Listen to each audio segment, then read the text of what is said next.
മാന്യപ്രേക്ഷകർക്ക് എൻ്റെ പ്രണാമം. കുറച്ചു കാലങ്ങൾക്ക് മുമ്പ് പാല ഹിന്ദുമത സമ്മേളനത്തിന് പോയിരുന്നു.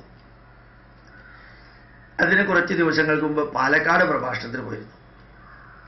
ഈ അടുത്ത കാലത്ത് മൂവാറ്റുപുഴയിലെ നമ്മുടെ വളരെ വേണ്ടപ്പെട്ട കോർഡിനേറ്റർ സുരേന്ദ്രൻ ചേട്ടൻ അവരും വിളിച്ചു പറഞ്ഞിരുന്നു. ഒരേ കാര്യമാണ്. എന്താ അറിയോ, ക്രിസ്ത്യാനികൾക്കും മുസ്ലിങ്ങൾക്കും ആരെങ്കിലും വീട്ടിൽ മരിച്ചാൽ അവരെ ശവമടക്കാൻ പള്ളിയുണ്ട്. ഹിന്ദുക്കൾക്ക് പലപ്പോഴും വളരെ ബുദ്ധിമുട്ടാണ്. അത് ചിലപ്പോൾ ഇഷ്യൂ ആവാറുമുണ്ട്.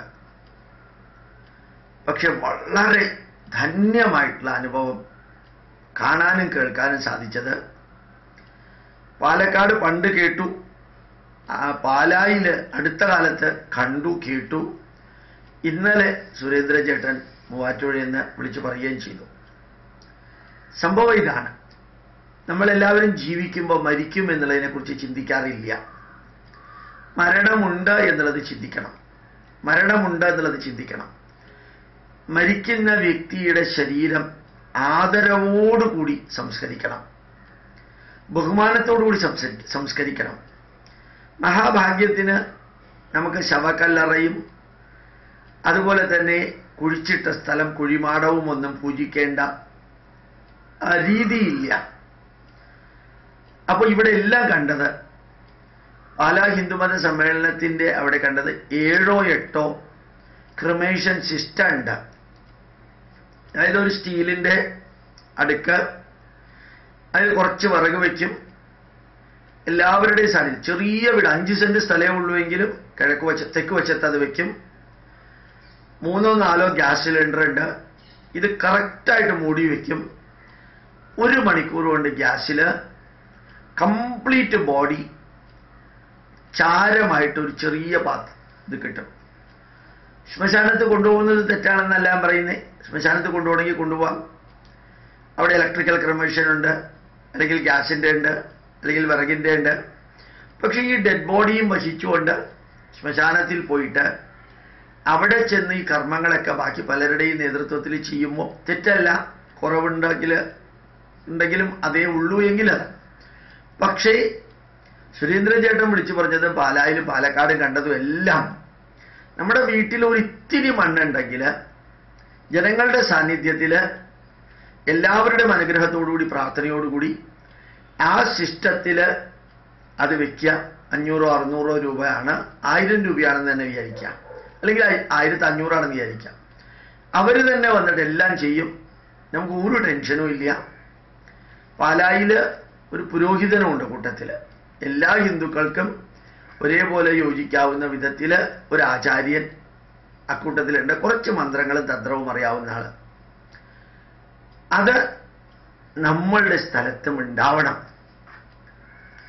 ഏതെല്ലാം റെസിഡൻഷ്യൽ അസോസിയേഷനുകളോ NSSO SNDPയോ പുലയ മഹാസഭയോ നാടാർ മഹാജന സഖ്യമോ അയ്യരോ അയ്യങ്കാരോ ഏത് ജാതീയ സംഘടനയായാലും, അല്ല സോഷ്യൽ ക്ലബ്ബുകളാണെങ്കിലും, അല്ലെങ്കിൽ റെസിഡൻഷ്യൽ അസോസിയേഷൻ ആണെങ്കിലും, ഈവൻ മർച്ചൻസ് അസോസിയേഷൻ ആണെങ്കിൽ പോലും, ഇവിടെ എല്ലാം ഒരു ശ്മശാനത്തിൻ്റെ സിസ്റ്റം ഉണ്ടെങ്കിൽ അത് എല്ലാവർക്കും പ്രയോജനപ്പെടും.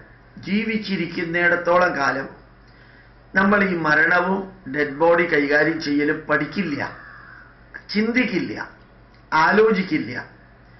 അങ്ങനെ സംഭവിച്ചാൽ എന്ത് വേണമെന്ന് നമ്മൾക്ക് മുൻകൂട്ടിയിട്ടൊന്നും ചെയ്യാൻ പറ്റില്ല. പക്ഷേ നമ്മളുടെ സുഹൃത്തുക്കളും ബാക്കിയുള്ളവരൊക്കെ സഹായിക്കുന്നത് കൊണ്ടാണ് ഇപ്പോൾ ഭംഗിയായിട്ട് കാര്യങ്ങൾ പോകുന്നത്. പക്ഷെ അതിന് ഒരു സ്റ്റെപ്പ് കൂടി കയറണം. നമ്മളുടെ വീട്ടിൽ തന്നെ നമ്മുടെ ബന്ധുവിൻ്റെ ശവശരീരം ദഹിപ്പിക്കാൻ, ശരിക്കും പറഞ്ഞാൽ 7 അടി × 3 അടി നീളം വീതിയുള്ള മണ്ണ് ഉണ്ടെങ്കിൽ ഇത് അവിടെ വെച്ച് നട്ടും ബോൾട്ടും ഇട്ടിട്ട് ഫിക്സ് ചെയ്തിട്ട് ദഹിപ്പിക്കാവുന്നതേ ഉള്ളൂ. എല്ലാവരുടെയും സഹകരണത്തോടുകൂടി 1 മണിക്കൂർ 1.5 മണിക്കൂർ കൊണ്ട് തീരുകയും ചെയ്യും.